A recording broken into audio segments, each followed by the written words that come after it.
Selling chocolates. I may have talked about this last year. I don't even remember.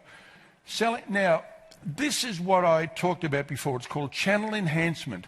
If you are going to find a place to sell your product, and you have a product just like a bank has a product, you've got to find where your market clusters. Where does your tribe hang out? Now, I did a company did an assessment of a small business in Victoria selling chocolates. Now, they made the best chocolates in the universe, and they're expensive. And the task was this: how can we get to our market? We cannot afford to advertise. We're competing with the Lints and the Nestles and the Cadburys, and what are we going to do? How do you get to your target market? Think about the widespread, predictable, repetitious activities of your target market. Now, who's the target market for chocolates? I'm sure the target market's in this room, I've got to tell you. Do you know who buys 83% of all high-quality chocolates in the world? Who? Women, exactly. And folks, gentlemen, if you didn't realise it, most ladies have a secret stash of chocolates at home that you don't know that even exists. And I know at home when I say to my wife, "Oh, let's have a cup of coffee after tea." She said, "Yeah, good idea. Would you like chocolate?" Yeah. I said, I'll get the coffee. No, she says, I'll get the coffee. She didn't want me to know where the chocolate is. This is a true story, don't laugh. So let me ask you this question. If I want to get to my target market for people buying chocolates, where am I predictably, widespreadly and repetitiously going to find ladies of the style that can afford good quality chocolates? Where will I find you every 6 weeks? How long did it take you to work that out? I love your bunny ears. The hairdresser, correct? Now, what happens when you go to the hairdresser? I can predict that again. You will get a glass of wine or a glass of champagne, a cup of coffee or a cup of tea, correct? And you sit there for 3 or 4, however many hours doing whatever happens. God knows what you do there, but I found a barber that can do my hair in 10 minutes, you can probably tell.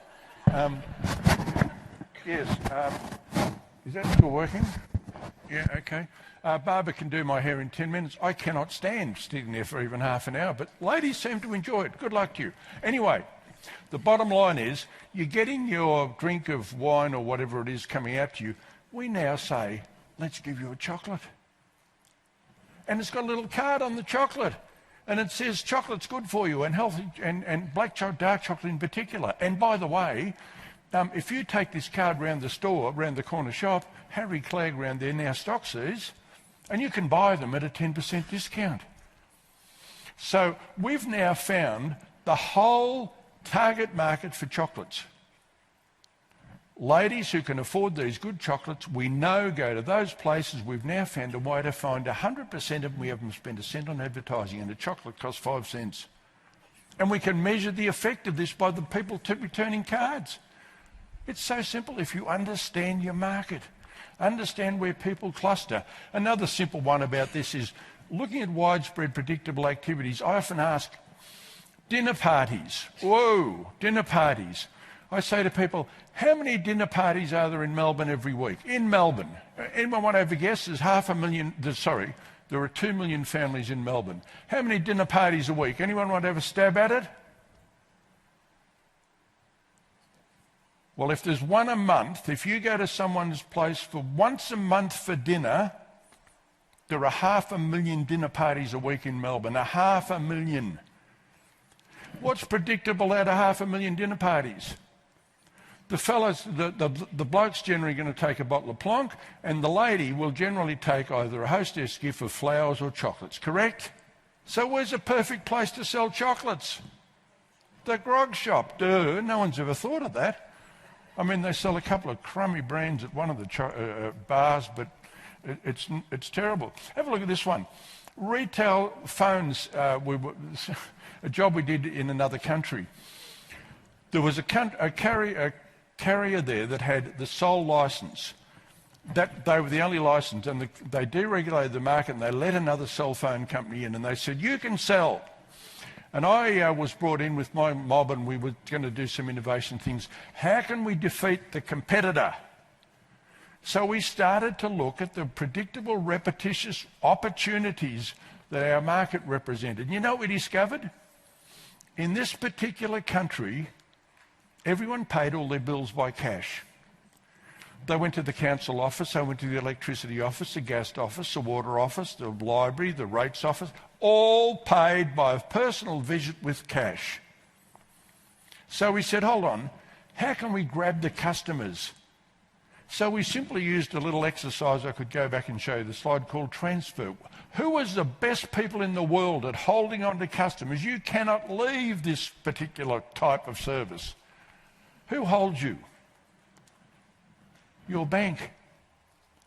It's too much trouble to leave a bank, isn't it? Changing your direct debits and your credit cards, it's just like, forget it, you don't even bother.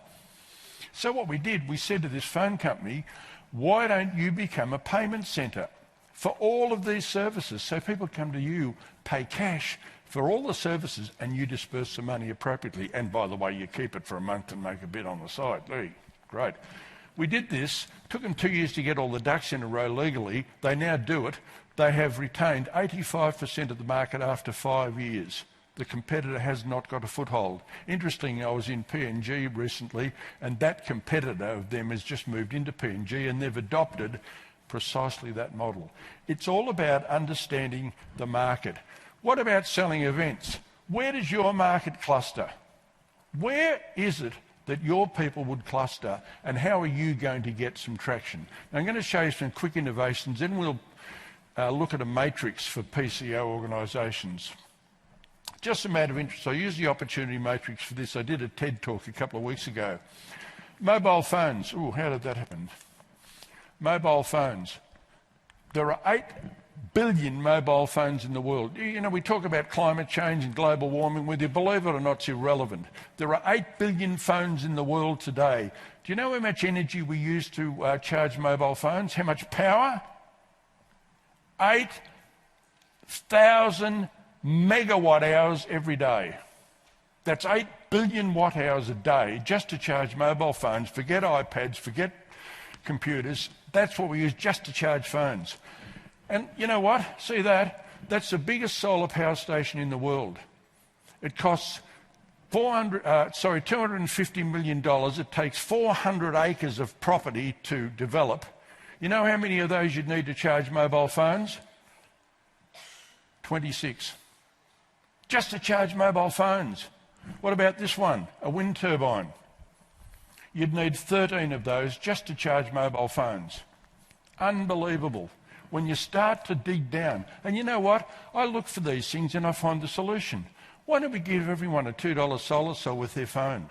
Hanging out the window at night, in the day, charge it up, charge a battery and charge your phone overnight for nothing. And save 8 billion watt hours of energy every day worldwide. Here's another one, toothbrushes. I asked the question, again, how you can do this. How many toothbrushes do we sell annually in Australia? How many toothbrushes sold annually in Australia? Anyone want to have a guess? Real simple stuff. These sums are so simple. There are 20 million toothbrush cleaning people in Australia. 20 million. We use 4 toothbrushes a year, therefore we are selling 80 million toothbrushes. True? I was doing a session with a guy that actually makes toothbrushes from a large company, and I said, do you want to increase your sales of toothbrushes? He said, well, how would we do that? I said, well, you'd overcome the biggest frustration I have about a toothbrush. Can anyone tell me what annoys them most about getting a new toothbrush? Who's opening the packet? It took you half a second. I hate opening my toothbrush. Duh. Make it easy to open, you'll sell more. True? It amazes me. It's some of the dumb things we do. Do you know, I did this coming, we flew, many of us, 5 minutes, heavens. We all flew here, I'm sure. You go through the Qantas or the whatever check-in thing and they take a knife out of your bag. True? Am I right? You go in the Qantas Club, how many knives can you collect? And if you can't, don't laugh. And if you don't want to go in the Qantas Club, go to the restaurant. So they'll give you a knife. But don't worry, because when you get on the plane, they'll give you one. And if you're in first class, they'll give you 2. It's a fact. The dumb things we do. Do you know what happened the other day? I bought a pair of scissors in a skin pack. And you know those bloody things you can't open, like batteries? And I'm thinking, how do I open this? I turned it back, you know what it said? Please cut with scissors. I just bought scissors, oh help. Look, this is unbelievable stuff. Have a look at this. See these things? We went 1.3 million kilometres of paper every year in Australia alone for that purpose. See this? Staple.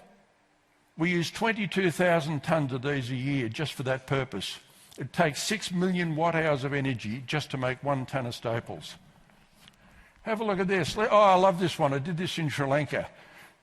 Who likes tea? People like tea? Yeah. What's the difference? A cup of tea in a pot's nicer, isn't it? True? Any disagreement?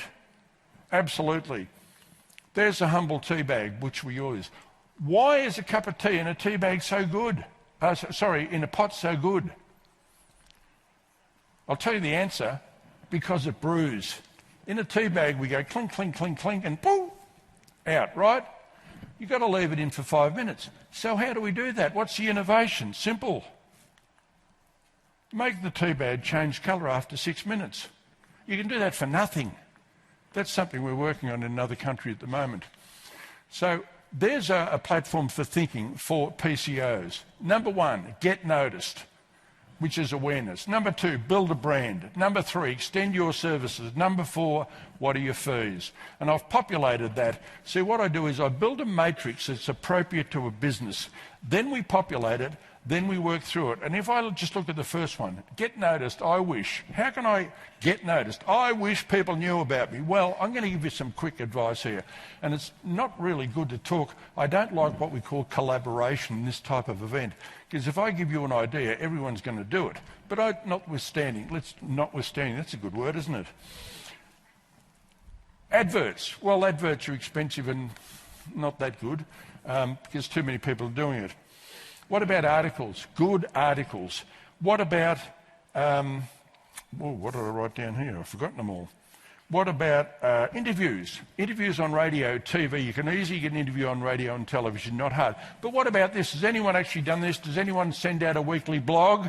And let me ask you this question. Who here has done an interview on Qantas in flight? Anyone? Well, duh. I've done 4. I'll give you the phone number if you'd like to contact me. It's a walk-up start, 10 minutes, Alan Kohler, costs you nothing. Be on every Qantas aircraft in the world for 10 minutes. Your website, let's have a look at this, couple more of these. I know my time's... Oh, website.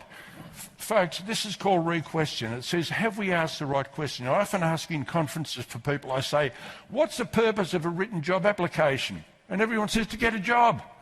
That's nonsense. It's not. No one ever reads it and says you got the job. It's to get an interview. True? Look at your website. What's the purpose of your website, folks? Do you know? That's not a criticism because I've just reviewed mine and said, whoa, this isn't working for me. It's not doing it. The purpose of your website is simple. It's to create an inquiry. You want it to make the phone ring. So can I suggest you have a look at your website with that in mind? It's like a job app. If you put too much stuff in your job app, people don't need to call you. Make your job app like a mystery thriller so people want to know more. Make your website like a mystery thriller so people want to talk to you. And I'll just finish on this last one here. See this one here, degrees of separation. You've heard of 6 degrees of separation. If you know 6 people, they'll know 6 who know 6 who know. Is that right? It's wrong. It's 2. If you know 2 people who know 2 people who know 2 people who know 2 people, you are connected to the entire universe. That's how an atomic bomb works. I've actually done a simulation with school kids. If you know 2 people who know 2 people who know 2 people, you are connected to the world. That's how you create word of mouth. You've got to do something that's exceptional. Is 10 out of 10 good enough? If someone says, yeah, that was a great event, good. I want it to be an outstanding event. What little thing can you do to make it outstanding? Because that will create what we call word of... This laser's dodgy. Word of mouth. If the word of mouth is what will get you more business than any other single thing you can do. Now look, I don't have time here to finish here to go through this, but what I do is I create a matrix like this, we work through it, we populate it, and it gives you a million ways to think about innovating your business because, as I said, we're all under margin squeeze pressure. If you're not going to do something different, you'll be lost in the mire. As I said, the life expectancy of a business today is 5 years. If you're not innovating, changing, finding the next opportunities, you've got 5 years. Thank you very much.